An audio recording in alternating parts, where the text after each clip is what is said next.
Hi, welcome to another lesson. Hope you're doing well. We're going to be looking in this lesson at weddings. You've been asked, given the opportunity to speak at a wedding, whether it be the ceremony, and I want to have a look at that, or whether it be at the reception. You've been given some time, allocated some time, and you've got the opportunity to share something, to speak something, say something at a wedding. I love weddings. I love weddings. Just a celebration of love. To me, weddings are more than the exchange of words. It's more than the flowers and the rings and the dresses and the suits and the gifts and the cars, and that's all exciting. I was at a wedding on Saturday and there was Porsches and Lamborghinis there, and it's a wonderful occasion. But what do you say? What do you say? You've got the opportunity to address people, address the bride and groom at the ceremony, or to say something at that reception. So I just want to share a few thoughts about this particular platform. Firstly then, let's look at the ceremony. I don't want to focus so much on the legalities, but rather just the opportunity to share a message. It might be 5, 7 minutes, whatever the bride and groom have given you that opportunity. I just want to look at that aspect of it. So not so much the vows and exchange of rings and pieces of poetry that might be read, but just the message there. There's a few thoughts that I think we should consider. The first is what I call the sense of occasion. A sense of occasion. Those of you that live in Melbourne, you'd be familiar with Kath and Kim. And they also have, is it alter ego? Is that the right word to describe? They also play that role of Prue and True. Two sort of la-di-da ladies, socialites, if you like, Melbourne socialites. And they work in a shop and they speak really posh, and they're always talking about their Lamborghini or their wealth and their affluence, and I think I've put a link there actually in the notes there. You can have a look at one of their little short videos. They're very fun. I find them funny. But they've got this one little catch cry that they use, this little phrase, and it says, you've got to have a sense of occasion, sense of occasion, Prue, In other words, you've got to read into the situation and realize this opportunity here to speak requires me to think about the occasion, a sense of occasion. I think a wedding ceremony calls for a sense of occasion. It's not like any other platform. It's very different, from other platforms that you'll speak at or speak from. I think the occasion calls for a positive and affirming voice of belief. I think it's an opportunity for us to speak words of life and words of encouragement over the bride and groom. Words that are going to build them up and esteem them. I think it's the opportunity to speak into the couple's future.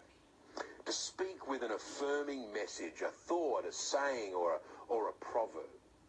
I don't subscribe to it being a preaching platform. Personally, I don't think it is. I don't know whether that's a sense of occasion, that at a wedding you're going to preach a 20-minute or a 30-minute message. Sure, people do it. I really wonder if they're taking it in, But the opportunity to say something inspiring and encouraging and that builds them up on this, memorable day, this sense of occasion, I think that's what it calls for.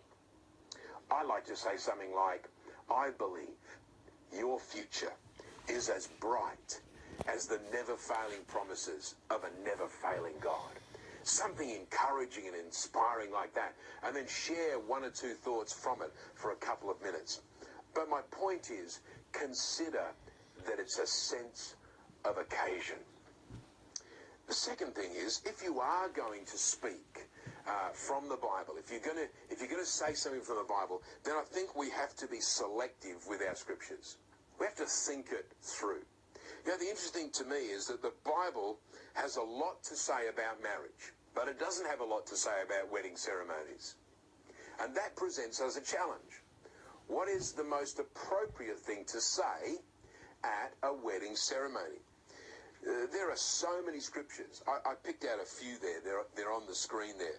You know, Proverbs 12:4. A disgraceful wife is like decay in a husband's bones. Wow. You could share that. I don't know if that's going to be too encouraging. Ephesians 5:22-33. There you're going to take that platform, take that microphone, and you're going to speak. Wives, submit to your husbands. And you're going to give a discourse on that, you know, and you're going to open that up. I don't know. Is that a sense of occasion? Is that the best thing that you could say on that moment, on that day, to the bride and groom? Of course, all those that are listening as well. Or maybe a proverb such as Proverbs 18:22. He who finds a wife finds a good thing and obtains favor from the Lord. I use that scripture a lot. I'll say to the guy, John, Julie, John, you've found a good thing. You've found a good thing. The wait is over. The looking's over. The thrill of the hunt is finished. You've got a good thing, you know. And it's a little humorous, but it gets that point across. And you're obtaining favor from God. That's a positive message. Or maybe Ecclesiastes 9:9, where Solomon, in all of his wisdom and all of the wives that he had, he says, enjoy life with your wife. That's a great scripture. You know, and you could bring a thought out of that. My point is, I think, you know, if you're going to talk about submission and all of these other themes and principles of marriage, is it really the time and place at the ceremony, or is that better to go through that kind of stuff with the couple in the pre-marriage course, well before you get to their memorable day that you're a part of, and you're going to bring and speak and share something. So I guess it's just a matter of being selective with your scriptures. The third thing I want to encourage you with, you've got the opportunity to speak at a wedding ceremony. Number 3, speak to the couple. Speak to the bride and groom. Use their names. Your immediate audience is the bride and groom. I always sort of think to myself when I see the pastor, the minister, or the person that's been given an opportunity to speak, they kind of work their way in front of the bride and groom, and then they speak to the audience. And the bride and groom's behind them, you know. Hey, come on. It's the bride and groom's day. It's their ceremony. It's their time. It's their occasion. Make sure you speak to them. Create a memorable moment by what you say, but create it for and to the bride and groom. Don't lose sight of the bride and groom and just find yourself speaking or preaching to the crowd. The fourth thing I want to say is don't hide God. Don't hide God. In most wedding ceremonies, there will be non-believers. There'll be those that don't subscribe to the faith that you and I do. But you know what? Marriage is, or was and is, that's right. Marriage was and is God's initiative. This is God's plan for people. This isn't just something we came up with.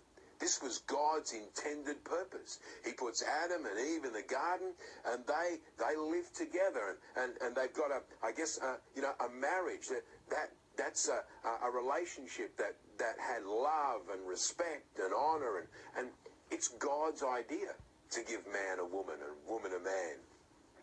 And so I think it's imperative that we don't hide God. You know, I'm a civil celebrant, so I'm doing weddings almost every weekend. And, you know, most couples will say, look, we don't believe in God, or, you know, but they don't mind a prayer. You know, oh, look, you don't mind. In fact, a couple of weeks ago, I was officiating a ceremony there. The guy was not a believer, but the girl was. And she said, oh, look, this is a funny question, she said to me when we met before the day. But look, I'm a Christian and John's not. You know, would you be able to say a prayer? Would you be able to say something, you know, Christian in that that ceremony? I said, sure. I said, actually, I'm a Christian myself. And, oh, wow, she said, we found the right celebrant. And, hey, And, but, I spoke just a few minutes. I just thought this is a great opportunity. I'm not going to hide God. I'm going to let it be known. This was God's intention for marriage. And I had a few people come up after that said, hey, we don't go to church, but I liked what you said. And I thought, there we have the opportunity, the occasion to honour God and his initiative. Fifthly, I think we have to ask permission of the bride and groom. I always give the bride and groom my script. I give them what I'm going to say, and I ask for their permission. Is it okay if I say this? Is it okay, these words, this story or this illustration, are you happy with it? Because you know what? It's not my day. It's their day. It's not my ceremony. It's their ceremony. And I don't want to ever be caught saying something that they're going to be embarrassed by, say something that they don't want said, that they perhaps don't agree with. You would know, those of you living in Australia would know that the law, according to marriage in Australia, it's between a man and a woman. Now, that may change in years to come, but at the moment, that's the law. Some couples ask me to say this. They say, would you mind saying that, John and Julie here, hope that one day those of the same gender may be able to share love for one another like we are. Okay, I can say that. That's not a problem. But, at the moment, the law doesn't permit that. Of course, they live together, etc., etc. We can debate that. But, I wouldn't want to say that if the couple didn't want me to say that. And so I think it's just a matter of being considerate and courteous for what the couple want and what they want said and what they don't want said on their special day. So just a few thoughts there, 5 thoughts in regard to the ceremony. Let's have a look at the time we've got left then at the reception speech. The reception speech. We all love the reception. It's a little less formal, if you like, more casual, and you've been given the opportunity. Maybe you're the best man or the bridesmaid. Maybe you're the father of the bride. It's amazing how many people give speeches, isn't it?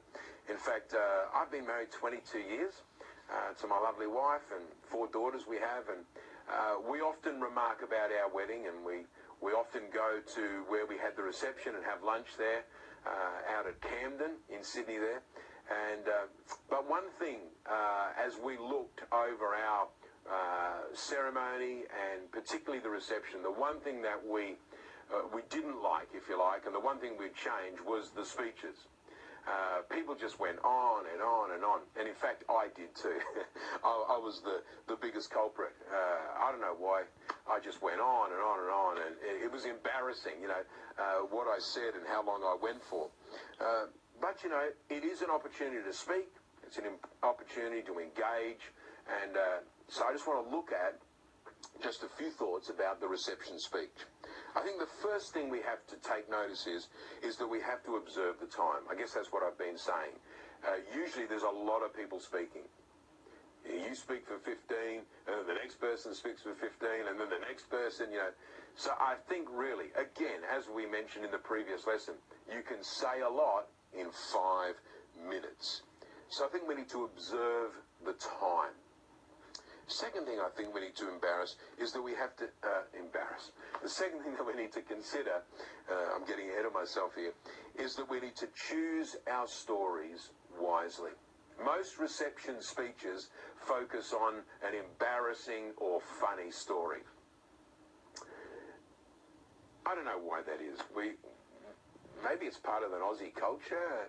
We want to embarrass the groom, we want to say something embarrassing and we want everybody to know this funny or this stupid thing that happened, whether it was on the Bucks night or whatever it might be. And I understand that.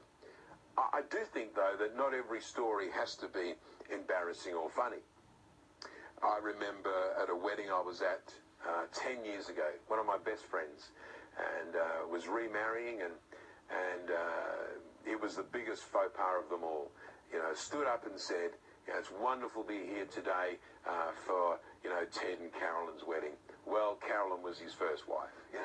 It was Ted and Kylie. It didn't go down too well.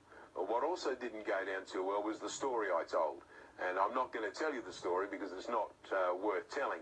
But even halfway through, I knew I'm digging a big hole here. It just was an inappropriate story. I think we just got to watch what we say. And, you know, it's easy to get carried away. Maybe you've had a few drinks and, you know, everyone's cheering you on. And it's so easy to lose focus. 4 things I think that we ought to consider when giving a speech at the ceremony. Number 1, is it interesting?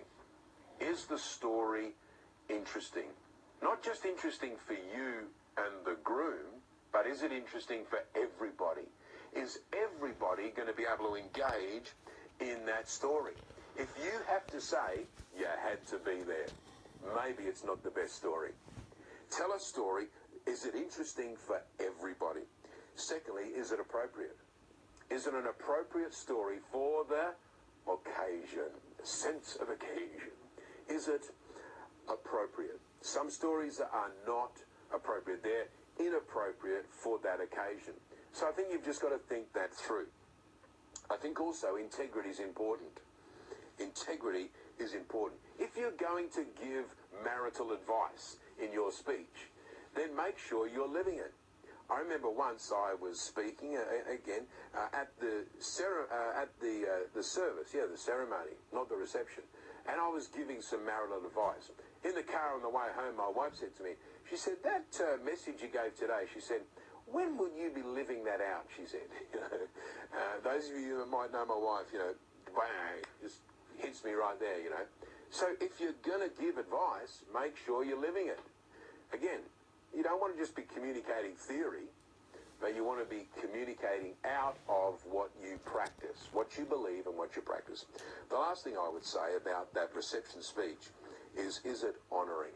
I think the opportunity to speak at the ceremony or the reception, it's a time to honour that couple, honour the bride, honour the groom, honour the parents. A speech that honours is always going to be more memorable and more impacting than a silly, embarrassing story. People remember that for a few hours, but afterwards, I think, my experience is, they'll remember how you honoured them and how you honoured their past and honoured them as they go into their future. So just a few thoughts about speaking at a wedding, the wedding ceremony or the wedding reception. Hope that helped.